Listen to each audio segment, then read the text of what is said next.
이제 품격 시대 두 번째 이슈 들어가겠습니다. 박근혜 정부의 부실한 인수인계 논란이 뜨거운 가운데 김관진 안보실장의 국가안보실 역시 외교안보 관련 아무런 자료를 넘기지 않아 또 한 번 파문이 일고 있습니다. 이런 가운데 문재인 대통령의 4강 외교 특사단이 잇따라 출격하고 있는데요. 그간 공백기를 맞았던 정상 외교가 제자리를 찾을 수 있을지 전문가 세 분 모시고 말씀 나눠보도록 하겠습니다. 정상근 미디어오늘 기자는 계속 자리 지키고 계시고요. 나승철 변호사님 자리하셨습니다. 예, 안녕하십니까. 김강진 전 민주당 의원 자리하셨습니다. 예. 예, 반갑습니다. 시청자 여러분들께서도 샵 5400, 샵 5400으로 다양한 의견 보내주시면 반영해드리도록 하겠습니다. 자, 정의용 외교안보 단장. 네. 어떻게 브리핑을 했죠? 지금 새 정부가 출범한 지 한 일주일이 좀 넘게 지났는데, 예. 이게 지금 외교나 안보 같은 경우는 굉장히 이전과의 좀 연속성이 되게 중요하지 않습니까? 예. 그래서 뭔가 좀 인수인계 자료가 와서 이분이 좀 컨트롤을 해야 되는데, 인수인계 자료가 지금 거의 오지 않았다라고 얘기를 했었어요. 예. 그래서 뭐 새로운 박근혜 정부가 있었던 그 김관진 안보실장으로부터 현안 보고도 받지 못했고, 근데 뭐 자료 역시 넘겨받은 것이 없다. 그래가지고 예. 지금 어쩔 수 없이 그 관련 부처에 직접 연락을 해서 그렇게 자료를 모으고 대응을 하고 있다. 이렇게 얘기를 했었죠. 예. 김광진 의원님. 예. 국회의원 시절에 계속 만났던 분 아닌가요? 예, 국방부 장관일 때도 뵙고 예. 안보실장일 때도 뵙긴 했습니다만 방금 말씀하신 것처럼 정의용 외교단장에게 자료가 제공되지 않았다라고 하는 브리핑 사실은 기사를 보면서도 사실일까라고 하는 생각 계속 하게 됐거든요. 단순하게 뭐 국회의원들에게 관련한 내용들을 설명해주지 않았다라고 하는 측면이 아니라 지금 대통령이 바뀌어서 대통령이 청와대에 가 있는 상태인데도 불구하고 하지 않았다라고 하는 것에 대해서 좀 납득되지가 않고 아주 선의로 판단한다면 이분이 정식적으로 안보실장으로 정의용 단장이 되신 분은 아니시니까 기밀사항이라 넘기지 못한 건가라고 하는 생각까지 아주 좋게 생각해 보지만 그러더라도 저조히 납득될 수 있을 만한 상황은 아니겠다. 그리고 국정인수라고 하는 것을 하기 위한 기본적인 프로세스를 다 해줘야 되는 것인데 그러지 않고 있는 이 모습들을 보면서 그러면서 겉으로는 여러 행사들은 지금 다 김관진 실장이 막 하고 있는 거지 않습니까? 과연 이게 정상적인 상황일까라고 하는 고민들이 많이 되네요. 저게 변호사님, 나 변호사님. 예. 정의용 외교안보 단장 이분이 이제 17대 때 국회의원도 하셨고요. 예. 그리고 외교관으로서 이제 이렇게 잔뼈가 굵은 분인데 예. 외교안보 단장 대통령이 임명한 거 아니에요? 예. 지금 이제 김광진 의원께서는 첨보, 백보 첨보 양보를 하더라도 예. 아직 실장으로 임명이 안 돼서 안 주는 거 아니까. 예. 그런데 이런 행위는 이게 불법도 아니고 막가파 아니에요? 배째라는 거 아니에요?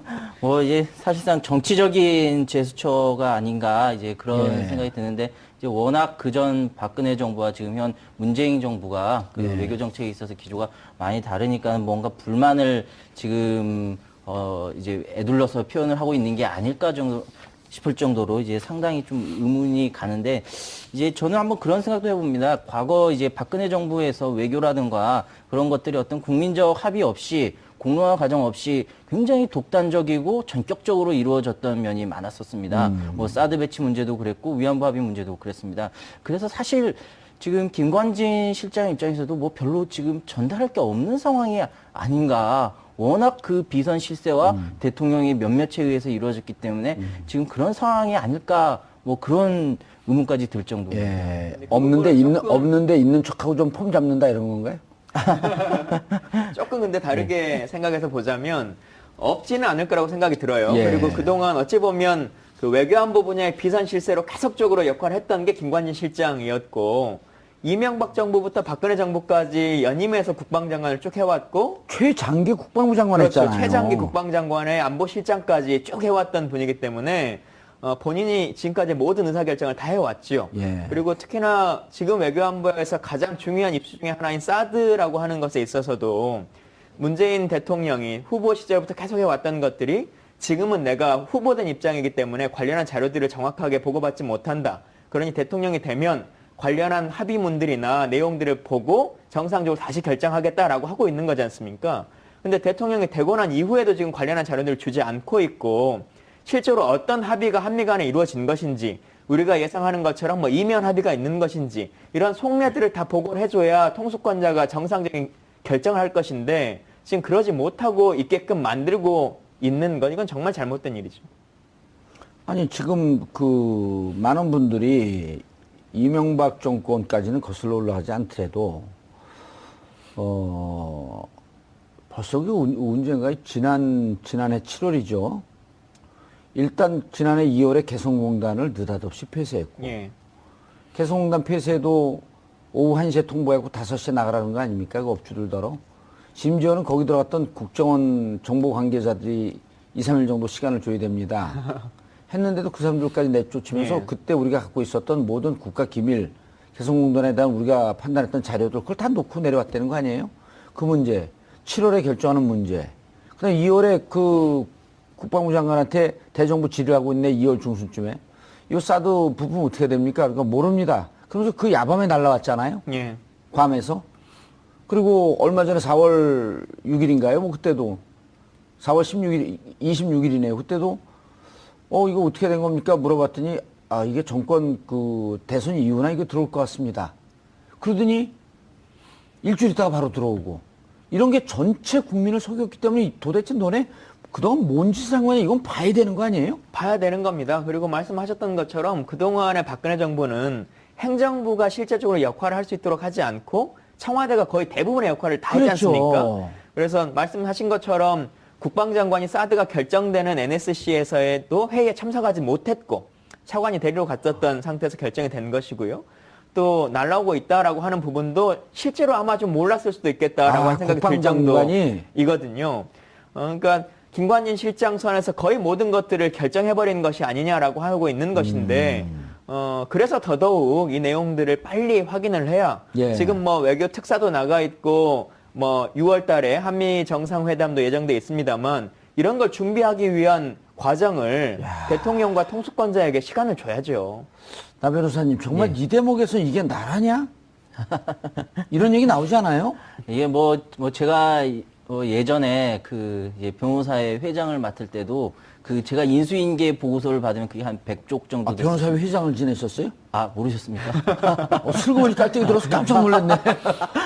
한 3년 전에 이제 어디 변호사회 회장? 서울지방변호사에 했었습니다. 서울지방변호사회. 네, 그때도 이제 저희가 인수인계를 봤는데 이제 보고서가 한 100쪽 정도 됐었습니다. 근데 그때도 그 인수인계 보고서가 이 100쪽 가지고 어떻게 이 많은 변호사들 관련 업무를 다 하냐 그렇게 얘기를 했는데 지금 보면 청와대에서 인수인계한 보고서가 100쪽이라는 겁니다. 그러니까 지금 뭐 거의 깡통을 그냥 가져다주고 한번 들여다봐라 지금 그런 수준인 거죠. 변호사회는 그래도 사회적 직급이 있잖아요. 제가 깔때기 한번 들이대면 제가 조기축구 회장 인수인계할 때 그때도 그 기록이요. 그 입출입 기록, 그 다음에 우리가 주로 거래하는데 이런 서류가 한 50페이지에서 100페이지 돼요. 예, 맞습니다. 웬만한 조기축구회도 그렇습니다. 예, 맞습니다. 근데 지금 이거 안 하는 거 아니어서 한 조기축구 회장이 그걸 인수인계 안 했다가 회원들한테 진짜 비 오는 날 먼지 다 들어 맞았어요. 그러니까 이제 김관진 실장 입장으로 되돌아가 보면은 만약 본인이 많이 알고 있는 상황이라면은 사실 그렇게 보입니다. 이제 뭔가 캥기는 게 있다는 거죠. 이게 형사적으로 무슨 수사 대상이 되는 거 아닌가요? 글쎄요, 아직까지는 뭐 함구하고 있다는 것만으로는 좀 어려울 것 같습니다. 김 의원님, 추정해보건데 지금 그 김관진 안보실장이 맥마스터 미국에 2번에 갔다 왔단 말이에요. 그러니까 실질적으로 보면 안보 측면에서 자기가 대통령 놀이를 하고 있었던 거거든요. 사실상 그런 역할들을 쭉 해왔었고 최근에도 한 5차례 전화통화를 했지 않습니까? 그러니까요. 그러면서 국내 정치적으로 몇 가지 새로운 정부가 입장을 내면 맥베스터와 통화를 해가지고 뭔가 예전 정부처럼 그 입장을 그대로 고수시키도록 만들고 하는 일들을 해왔었는데 이것도 좀 정상적이지 않은 것이고요. 뭐 지금 문재인 대통령께서도 빨리 외교안보 라인에 대한 인선을 하셔서 이 분야에 대한 정상화를 하시는 것도 필요하겠다라는 생각이 들고 우리가 박근혜 최순실 게이트에서 국정농단 사건이 벌어졌을 때 최근에 조금 잠잠해졌습니다만 그 게이트의 뒷물에 항상 나왔던 것 중에 하나가 다 했는데 외교안보 분야는 안 했겠느냐라고 하는 얘기들이 나왔지 않습니까? 그렇죠. 특히나 로키드 마틴사와 관계되는 여러 가지 이야기들이 나왔었는데 사드 제작사가 로키드 마틴사 아니에요? 그렇죠. F-35 도입이나 뭐 다 로키드 마틴사와 연관되는 것인데 이런 부분들도 흐지부지 넘어갈 것이 아니라 새 정부에서 다시 한번 돌이켜보고 행정 절차상의 문제가 있었다면 그리고 그 문제라고 하는 것이 개인의 비위나 이런 것과 연관이 된다면 지금이라도 다시 한번 밝혀봐야 된다고 생각합니다. 그 말씀은 이해를 하겠는데 외교 안보 라인이 빨리 인선되는 건 전 반대네요. 왜냐면 그 인선되면은 거기 비서관으로 들어가면 못 나오실 거 아니에요. 거기 그 인선 하마평은 안 오르고 있나요? 아마 저는 아닌 것 같습니다. 예. 그래요? 예. 우리 TBS를 위해서 그런가요? 아니면 자주 불러주십시오. 알겠습니다. 예. 그런데 이제 그 홍석천 특사가 나갔잖아요. 예. 정말 아무것도 모르고 나간 거예요, 그러면은? 홍석현 특사는 뭐 일단 대통령의 의중을 전하러 간 것이고, 예. 사드가 어떻게 진행된지는 좀 알아야 될 거 아니에요. 그러니까요. 잘못된 거죠. 그 내용들을 진짜 다 보고를 받고 정확하게 통수권자의 입장이 정리된 상태에서 나가야 되는데 지금은 좀 그러지 못한 부분들이 있고요. 다만 문재인 대통령께서 국방위원회 생활도 국회의원 하는 동안 하셨고, 예, 하셨죠. 또 국회의원 대통령이 당선 가능성이 높은 상태였기 때문에 안보 자문단을 통해서 여러 가지 의견은 정확히 갖고 계시죠.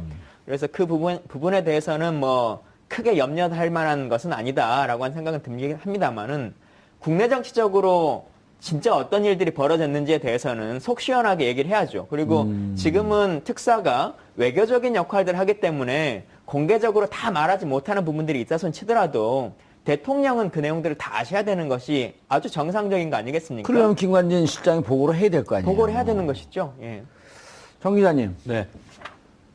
기자가 바로 서야지 나라가 바로 서는 거 아니에요?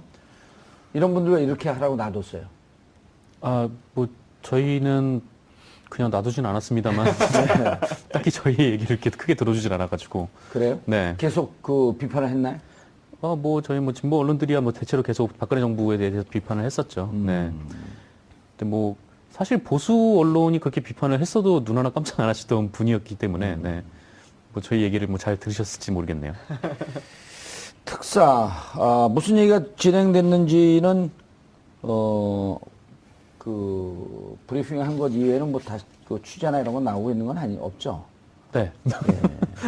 왜냐면 워낙 은밀한 내용을 얘기를 할 수밖에 없는 상황이기 때문에. 네, 그렇죠. 뭐 알려진 뭐 사드 얘기를 예. 뭐 나누기로 했다 뭐 그 정도 외에는 그리고 우리 뭐더 이상 국회에서 들어본 것 여러 가지 같습니다. 절차상의 하자가 있고 맥마스터 안보 보좌관은 그런 일이 있는지 충분히 이해하고 있다. 네. 이게 그 전에 박근혜 정권 시절에는 이런 게 외국에 나가게 되면 국내 언론용으로 많이 부풀리거나 왜곡되는 경우가 있거든요. 이를테면 프랑스 갔을 때 무슨 프랑스 대통령이 극진한 대접을 하고 네. 영국 갔을 때 그 엘리자베스 여왕이랑 무슨 마차를 타고 들어왔는데 그게 그 나라 언론에 한 줄도 안 나왔다는 거거든요. 아무 의미가 없는 내용이니까요. 네. 예. 그 실질적으로 뭐 거기 가가지고 뭐 정상들끼리 어떤 내용을 주고받았는지가 중요한데 뭐 사실 그런 게 없고 그냥 뭐 대통령이 뭐 어떤 옷을 입었다든지 예. 뭐 오늘은 뭐 K 콘서트에 갔다든지 막 그런 내용들이 주로 언론 보도에 나왔었죠. 예. 그리고 우리 대통령이 연설할 때 보면 사람들 많이 모였는데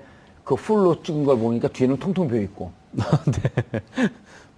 그런데 뭐 거기에 뭐 따라갔던 뭐 기자들이 꽤나 많았는데 이렇게 뭐 그게 잘 안 나오지 않아가지고 네 그렇게 좀 비판을 받은 적도 많이 많았습니다. 일단 지금 그렇게 되면 그 홍석현 네. 특사가 가서 미국 맥마스터 안보 보좌관이 그런 문제가 있는 거 이해한다. 라고 하는 거에 대해서는 사실 그대로 보도가 되고 있는 건 맞나요? 나온 얘기가 그렇게 막 크게 많지 않기 때문에 뭐 더 이상 뭐 사실 보도가 되고 있는지는 알 수는 없는 상태죠. 예. 나순철 변호사님. 예. 사드 부지 절차 갖고 문제 제기가 되고 있어 무슨 내용이죠? 예, 지금 사드 부지 관련해서 뭐 예. 최근에 이제 소송이 하나 제기됐었는데 그게 뭐냐면은 사드 부지 면적이 얼마냐 이제 거기에 대한 정보를 공개하라 했는데 이제 그게 거부가 됐습니다. 그래서 이제 소송이 들어갔는데 이게 왜 의미가 있냐면은 지금 롯데 사드 부지로 제공된 롯데 골프장 면적이 148만 제곱미터입니다. 148만. 예. 그런데 지금 보면은 여기에 그 면적이 얼마인지 이 148만 제곱미터 중에서 면적이 얼마인지가 국방부에서 지금 명시가 안 돼 있다. 이거는 합의 건의문에만 명시가 돼 있다. 지금 그렇게 밝혀진 상태입니다. 정확하게 잘 이해가 안 되는데요. 그러면 이제 뭐냐 원래 협정으로 체결이 돼야 되는데 기계 협정 안에 명시가 안 돼 있고 합의 건의문에만 있다는 얘기에는 결국에는 소파 협정에 따르면은 부지 제공 같은 경우에는 부지 제공 협정을 맺어야 됩니다. 일단 소파 협약에도 지금 어허. 위배가 되는 거고 이게 또 무슨 의미가 있냐면은 지금 환경영향평가법을 보면 33만 제곱미터가 넘으면 환경영향평가를 받아야 됩니다. 예, 그걸 뭐 진행하면서 받겠다 이랬었잖아요. 예, 그런데 지금 이제 저희들이 의심하기에는 이 환경영향평가를 하려면 주민들 의견도를 받아야 되고 설명도 또 설명회도 개최를 해야 됩니다. 그럼 이제 나라가 굉장히 이제 시끄러워지는 거죠. 예. 지금 이걸 피하려고 했던 게 아닐까 지금 그렇게 추측을 하고 있습니다. 아하, 김광진 의원님 지금 예. 그 소파 협정 2조 시설과 구역 공유와 반환 이게 나오는데요. 저도 모르겠고 우리 시청자분들 잘 모르겠거든요. 저게 무슨 내용이죠? 그러니까 땅을 줄 때 지금 예. 같은 경우는 거의 공짜로 주는 거지 않습니까? 공여해 주는 것이죠. 이제 이럴 경우에는 계약을 체결해야 된다 이런 내용이에요. 예, 그래서 관련한 계약을 해야 된다라고 하는 것인데 국방부는 관련한 합의문은 있다라고 합의문. 얘기하고 있는 거예요. 예. 합의 건의문은 있는데 공개해 줄 수는 없다라고 하고 있는 것이고 그러더라도 국회나 여러 공간을 통해서 정확하게 알려줘야 되는 것이 아니냐. 예. 변호사님 방금 말씀하신 것처럼 두 가지 측면이죠. 일단은 남양주에 있는 국유지를 롯데랑 바꿔야 되는데 정확하게 전체 면적이 얼마를 단위로 가격을 얼마로 했을 때 남양 땅을 몇 평을 줄 것이냐라고 하는 것을 먼저 해야 될 거 아니겠습니까? 그렇죠. 대체부지니까요. 대체부지니까요. 그래서 그걸 전체 면적에 대해서 알아야 되는 것이고 그리고 국방부가 말하는 금액이 얼마인지 예. 롯데의 금액이 얼마고 남양주의 금액이 얼마인지를 정확하게 감정을 해봐야 되는 같이 것이고 맞교환하면 되지만 부족하게도 어느 쪽에서 돈을 조금 더 내야 되니까. 땅의 단가가 워낙 다르기 때문에요. 예. 예, 그걸 맞춰야 되는 거죠. 두 번째는 말씀하신 것처럼 148만 평이라고 아주 넓은 땅인데 사드 부지로 필요한 것은 한 30만 평 정도 될 거라고 생각합니다. 넓게 잡아도. 그러면 나머지 100만 평 정도의 공간을 어떻게 할 거냐라고 하는 것인데 우리 한국의 입장에서 보면 잠깐만 정정을 좀 해야 되는데 148만 제곱미터거든요. 제곱미터. 예, 제곱미터. 그러니까 사드 필요한 건 한 30만 제곱미터. 예, 30만 제곱미터. 그 나머지 100만 제곱미터는 도대체 어떻게 된 거냐? 예. 그래서 그것을 한국군이 그대로 가질 것이냐, 예. 롯데랑 바꾼 다음에 한국군이 쓸 것이냐, 아니면 전부 다 미국군에게 줄 것이냐라고 하는 것을 정확하게 알려줘야 될 거 아니겠습니까? 협정이 없다는 거네요, 그럼? 예, 근데 국방부는 지금 계약은 했다, 정확히 얼마다라고 하는 것은 얘기를 해요. 들리는 말로는 말씀하신 것처럼 지금 33만 제곱미터라고 예. 하는 것이 대 환경 영향평가를 하니까 그보다 아주 조금 줄여서 29만 29만 9천 뭐 그렇게 평방미터. 했을 것이다라고 하는 것으로 지금 대부분 통설로 나오고 있는 아하. 건데요. 그런 식으로 행정행위를 하는 것이 과연 정상적인지 제가 오늘 정상적이냐는 말을 너무 많이 하게 되는데 그런 모습으로 지금 아마 국방위원들은 생각하고 있는 걸로 알고 있습니다. 잠깐만요. 그러면 33만이 안 된, 한 30만 했다고 치자고요. 예. 그러면 환경영향평가를 피할 수 있어요. 간이로 할 수 있습니다. 간이로 할수 있고. 완전히 피할 수는 없고요. 예, 그 간이에요. 문제는 예. 30만 평방미터라고 추정을 해보고 그거에 대한 계약서는 있냐 이걸 지금 묻는 거 아니에요. 그 부분이 계속 논쟁인데 처음에 얘기했을 때는 한미 간에 합의문은 없다라고 얘기했었거든요. 예. 왜냐하면 합의문이 있으면 비준을 거쳐야 되는 상황이 되기 때문에 대정부 질문에서는 합의문이 없다. 그러니까 이건 조약이 아니다라고 얘기를 해왔어요. 근데 소파 규정과 관련한 부속 합의 서류들은 있다. 땅이 몇 평이냐 계속 물어보니까. 부속 합의서는 있다. 예, 근데 정보공개 청구를 하니까 그거는 국가 기밀상 알려줄 수가 없다라고 부속 하고 있는 합의서를. 것인데, 그러면 기밀을 들을 수 있는 사람들이 있지 않습니까? 국회 정보위원회도 있고 국방위원회도 있고 이분들은 기밀인가 취급이 다 있는 분들이기 때문에 관련한 내용에 대해서는 보고를 해줘야 되는 것이죠. 왜 안 할까요? 나 변호사님. 그쪽 분들하고 친하지 않으세요? 안 친합니다. 안 친해요? 딱그 외면은 좀 친하실 것 같은데.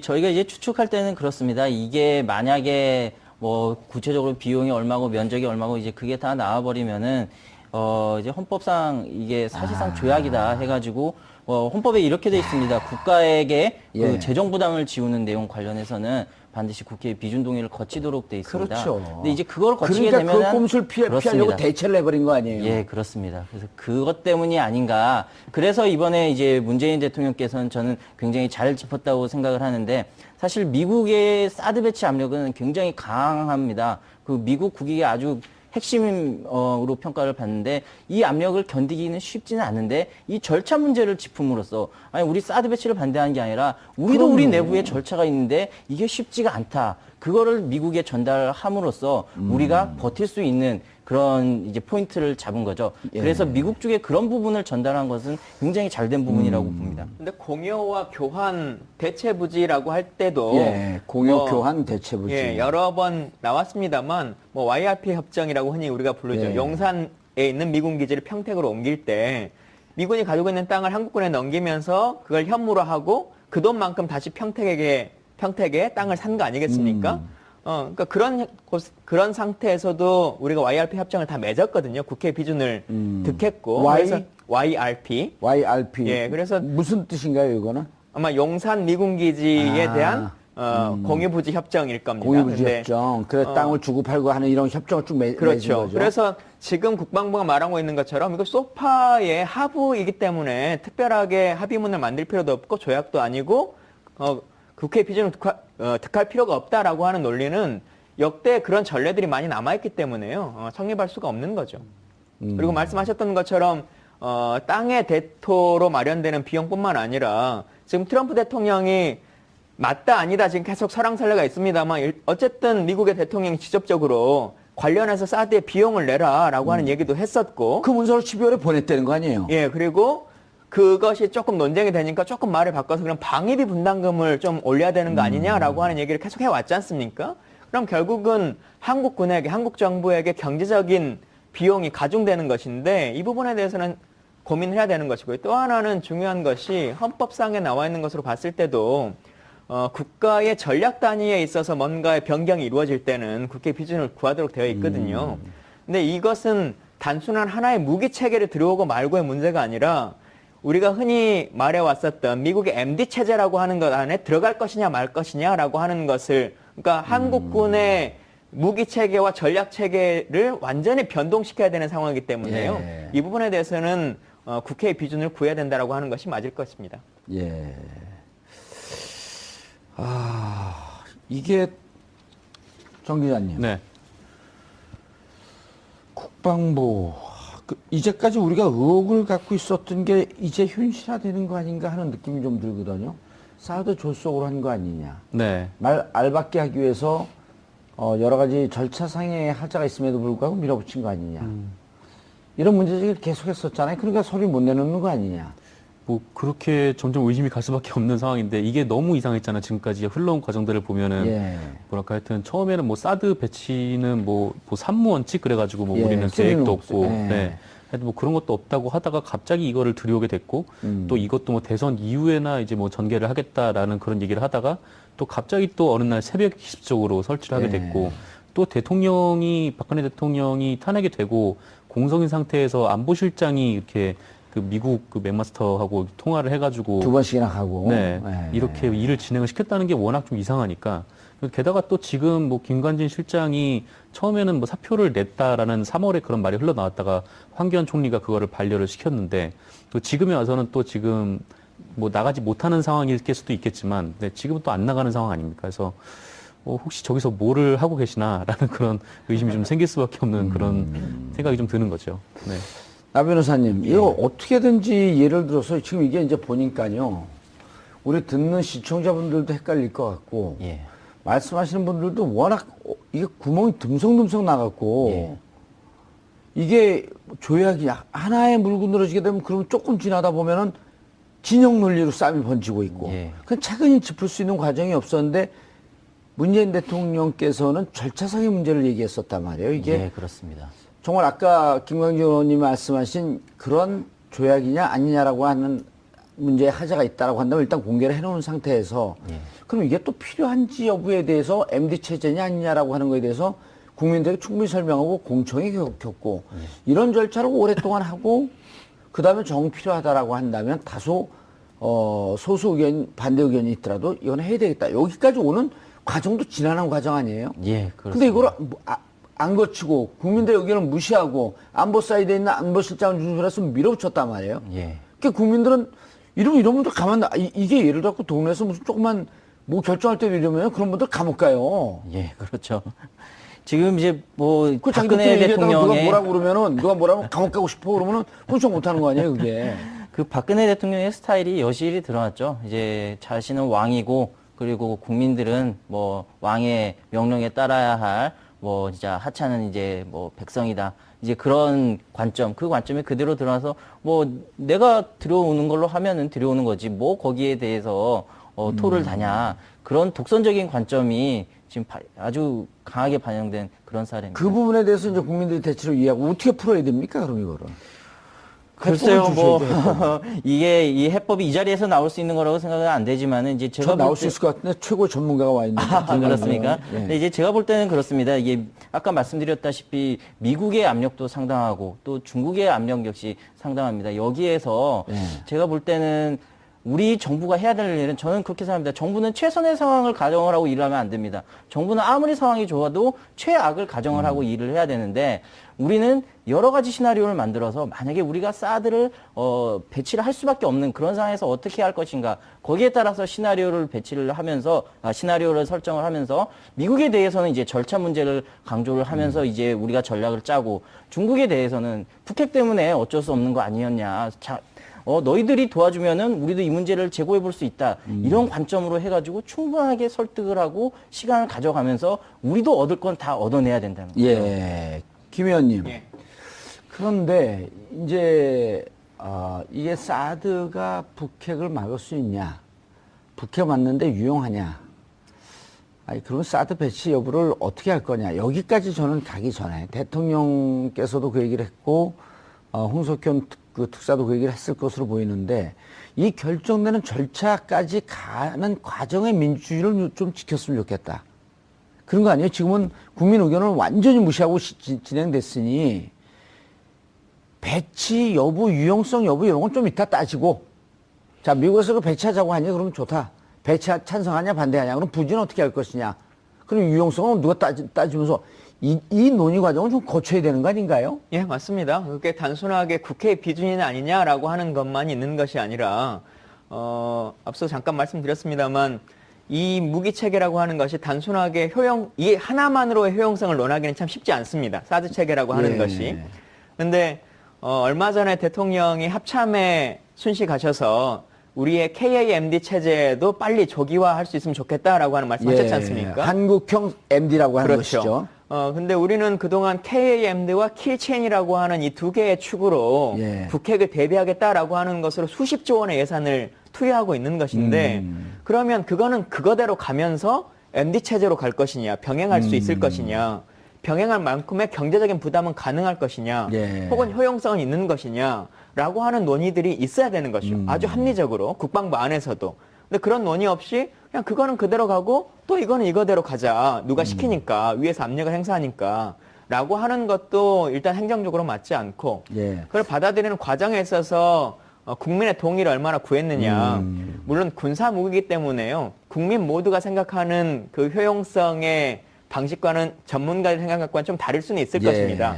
그러더라도 이와 관련한 논의를 할 수 있는 충분한 논의 구조를 만들어주고 얘기를 해야 되는 것인데 최근의 상황만 보더라도 얼마 전에 북한이 IRBM 정도의 미사일을 쐈지 않습니까? 예. 근데 정상적으로 탐지를 했는지 안 했는지도 잘 알 수가 없는 상황이고 국방장관이 긴급 현안 질의에서 국방위원회 회의에 참석해서 뭐라고 했냐면 미국은 그걸 확인한 것으로 들었다 이렇게 얘기를 했다거든요.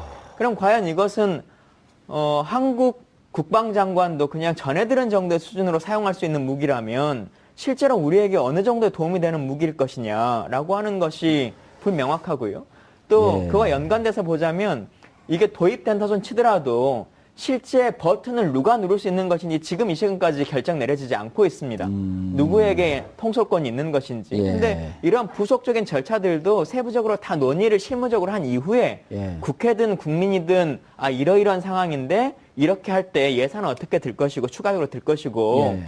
또 중국이나 러시아나 일본과는 어떤 관계가 될 것이다 라고 하는 것을 가지고 국민에게 물어봐야 되는 것이죠. 예. 그리고 최종적으로 이게 어쨌든 국가에 도움이 될 테니 특정한 지역에는 조금 피해가 된다는 소리 치더라도 이 지역에서 좀 양해를 구합니다라고 하는 그 절차도 밟아 나가야 되는 것인데 예. 그조차도 지금 되지 않고 있는 것이죠. 나순철 변호사님, 예. 저는 그 사드 배치에 찬성합니다. 아, 왜 그렇습니까? 찬성을 하냐면요.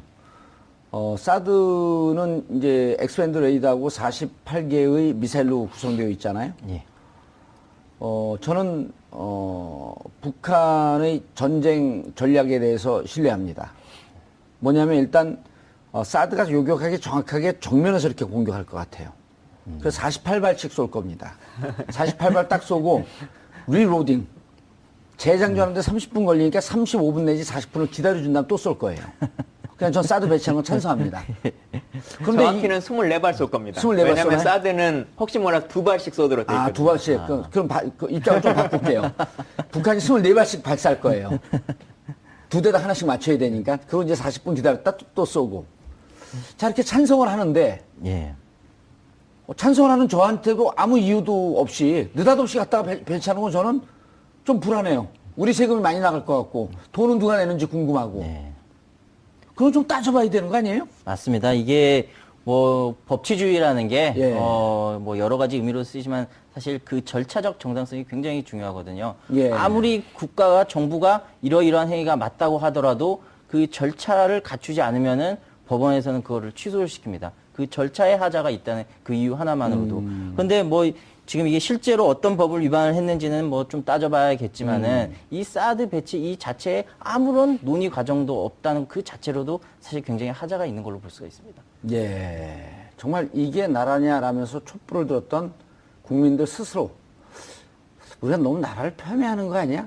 하는 이런 의혹도 좀 있었거든요. 근데 지금 현재의 절차만 보더라도 예. 앞서 말씀하신 것처럼 환경영향평가 부분도 지금 정상적으로 이행되지 않고 이행되지 있고 않고 있잖아요. 또 더 쉽게는 군사시설로 지자체장이 지정해줘야 되는 것인데 아하. 지금 그조차도 지금 불명확하거든요. 왜냐하면 어느 정도 공간까지를 군사시설로 볼 것인지라고 하는 것이 통보되지 않기 때문에 그런 여러 가지 것들이 전혀 절차가 이루어지지 않고 있는 것이죠. 딱 해답이 하나 있네요. 김관진 안보실장은 가슴에 성조기를 품은 검은 머리 미국인이네요. 미국의 입장을 대변한. 그거로밖에 해석이 안 되는 거 아니에요? 그러니까요. 그러니까 지금 우리 군인들이 이 트럭에다가 식료품이라고 겉으로 써봤자고 이건 안으로는 군용 기름을 실어 나르는 이런 일들을 벌이는 거 아니겠습니까? 그 성주에서요? 예, 얼마나 안타까운 일입니까? 그러게 왜 그 국회의원을 떨어져 갖고 이 상태를 방치해놓고 있어요. 예. 정말 우리가 웃으면서 얘기하는데 우리 안보에 관한 문제고 웃을 수 없는 상황이에요, 이게. 예, 그렇습니다. 알겠습니다. 사드 문제, 안보 문제, 생각하면 생각할수록 답답한데, 그렇기 때문에, 바로 국민들이 나서서 정권 교체를 한 것 같습니다. 이제 본격 시대 두 번째 이슈 들어가겠습니다. 박근혜 정부의 부실한 인수인계 논란이 뜨거운 가운데, 김관진 안보실장의 국가안보실 역시 외교안보 관련 아무런 자료를 넘기지 않아 또 한 번 파문이 일고 있습니다. 이런 가운데 문재인 대통령의 4강 외교 특사단이 잇따라 출격하고 있는데요. 그간 공백기를 맞았던 정상외교가 제자리를 찾을 수 있을지 전문가 세 분 모시고 말씀 나눠보도록 하겠습니다. 정상근 미디어오늘 기장 계속 자리 지키고 계시고요. 나승철 변호사님 자리하셨습니다. 안녕하십니까. 김강진 전 민주당 의원 자리하셨습니다. 예. 반갑습니다. 시청자 여러분들께서도 샵 5400, 샵 5400으로 다양한 의견 보내주시면 반영해드리도록 하겠습니다. 자, 정의용 외교안보단장. 네. 어떻게 브리핑을 했죠? 지금 새 정부가 출범한 지 한 일주일이 좀 넘게 지났는데 예. 이게 지금 외교나 안보 같은 경우는 굉장히 이전과의 좀 연속성이 되게 중요하지 않습니까? 예. 그래서 뭔가 좀 인수인계 자료가 와서 이분이 좀 컨트롤을 해야 되는데 인수인계 자료가 지금 거의 오지 않았다라고 얘기를 했었어요. 예. 그래서 뭐 새로운 박근혜 정부가 있었던 그 김관진 안보실장으로부터 현안 보고도 받지 못했고, 근데 뭐 자료 역시 넘겨받은 것이 없다. 그래가지고 네. 지금 어쩔 수 없이 그 관련 부처에 직접 연락을 해서 그렇게 자료를 모으고 대응을 하고 있다 이렇게 얘기를 했었죠. 예. 김광진 의원님. 예. 국회의원 시절에 계속 만났던 분 아닌가요? 예, 국방부 장관일 때도 뵙고 예. 안보실장일 때도 뵙긴 했습니다만 방금은 말씀하신 것처럼 정의용 외교단장에게 자료가 제공되지 않았다라고 하는 브리핑 사실은 기사를 보면서도 사실일까라고 하는 생각 계속 하게 됐거든요. 그냥 단순하게 뭐 국회의원들에게 관련한 내용들을 설명해주지 않았다라고 하는 측면이 아니라 지금 대통령이 바뀌어서 대통령이 청와대에 가 있는 상태인데도 불구하고 하지 않았다라고 하는 것에 대해서 좀 납득되지가 않고 아주 선의로 판단한다면 이분이 정식적으로 안보실장으로 정의용 단장이 되신 분은 아니시니까 기밀 사항이라 넘기지 못한 건가라고 하는 생각까지 아주 좋게 생각해 보지만 그러더라도 저조히 납득될 수 있을 만한 상황은 아니겠다. 그리고 국정 인수라고 하는 것을 하기 위한 기본적인 프로세스를 다 해줘야 되는 것인데 그러지 않고 있는 이 모습들을 보면서 그러면서 겉으로는 여러 행사들은 지금 다 김관진 실장이 막 하고 있는 거지 않습니까? 과연 이게 정상적인 상황일까라고 하는 고민들이 많이 되네요. 뭐를 다 하냐 그렇게 얘기를 했는데 지금 보면 청와대에서 인수인계한 보고서가 100쪽이라는 겁니다. 그러니까 지금 뭐 거의 깡통을 그냥 가져다 주고 한번 들여다 봐라 지금 그런 수준인 거죠.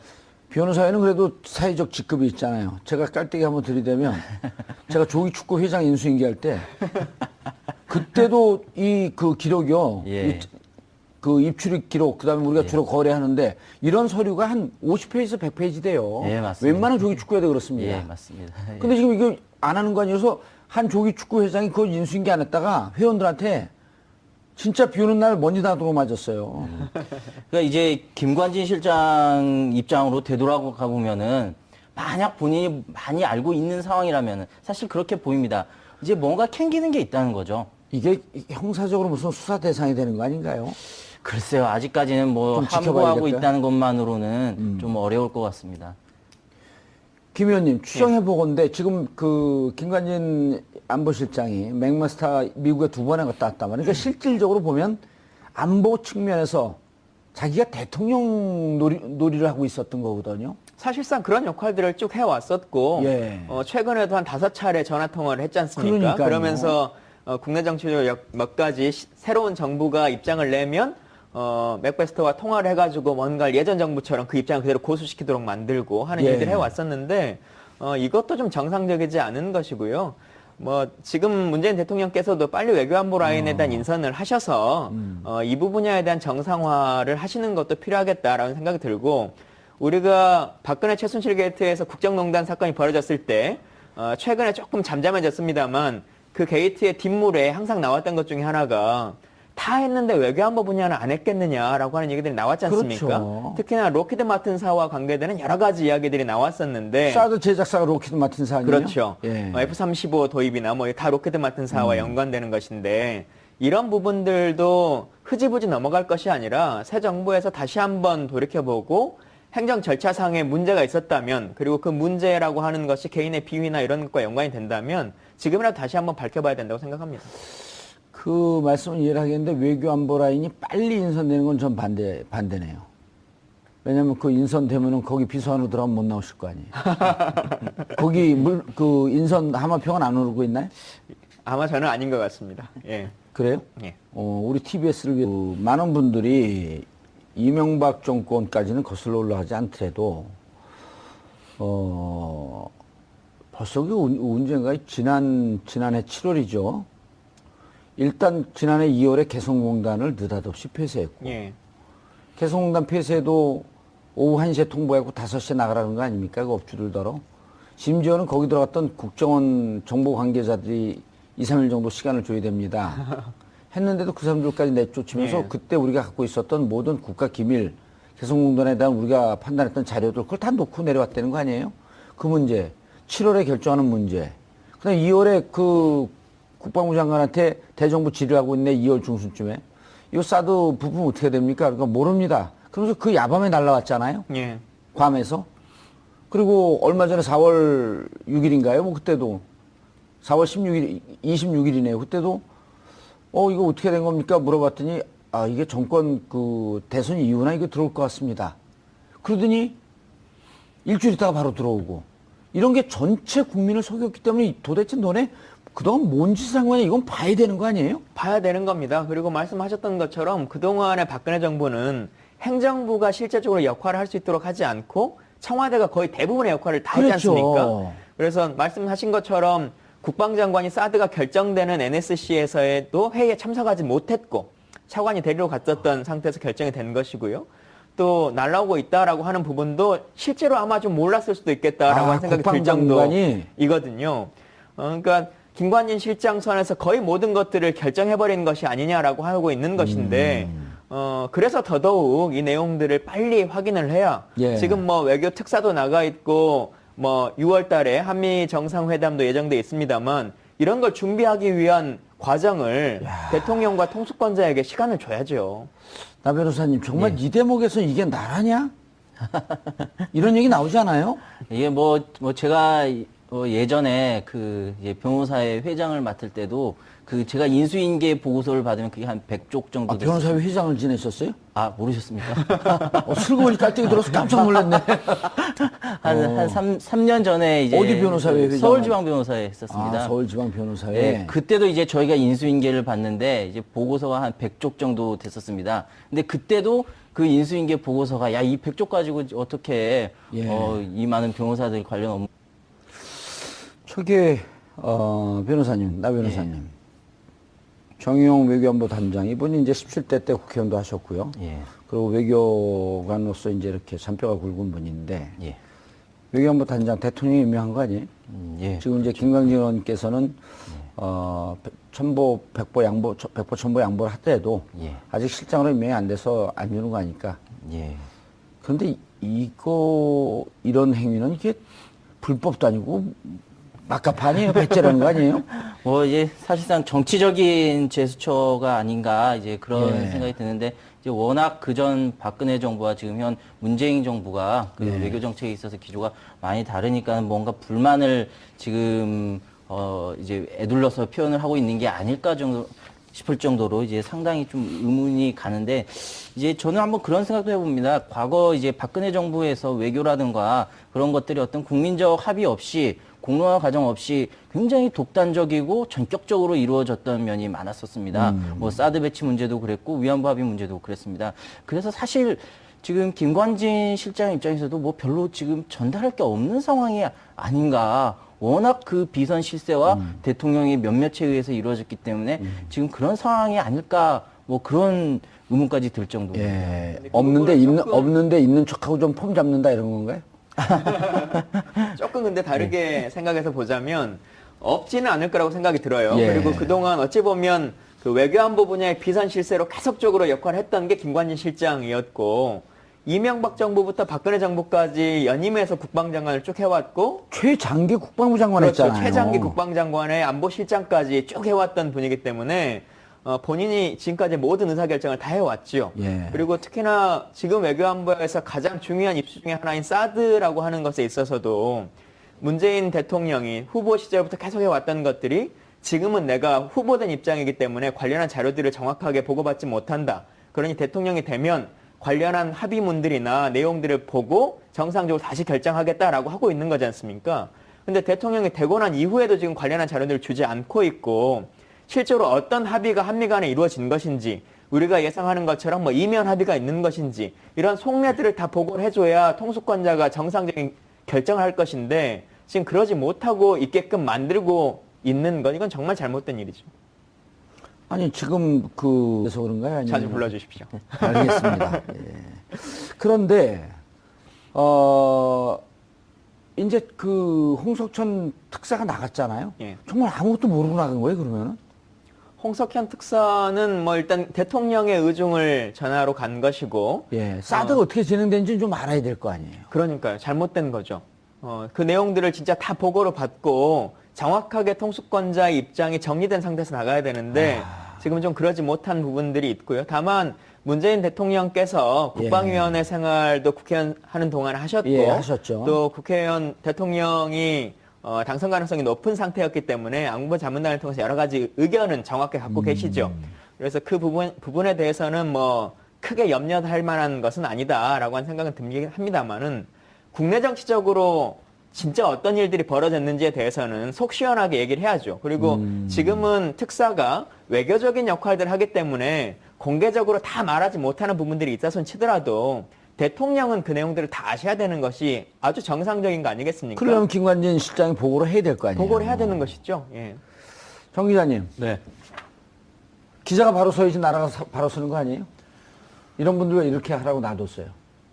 아, 뭐 저희는 그냥 놔두진 않았습니다만 딱히 저희 얘기를 이렇게 크게 들어주질 않아가지고. 그래요? 네. 계속 그 비판을 했나요? 뭐 저희 뭐 진보 언론들이야 뭐 대체로 계속 박근혜 정부에 대해서 비판을 했었죠. 네. 근데 뭐 사실 보수 언론이 그렇게 비판을 했어도 눈 하나 깜짝 안 하시던 분이었기 때문에 네. 뭐 저희 얘기를 뭐 잘 들으셨을지 모르겠네요. 특사, 무슨 얘기가 진행됐는지는, 그, 브리핑 한 것 이외에는 뭐 다시 그 취재나 이런 건 나오고 있는 건 없죠. 네.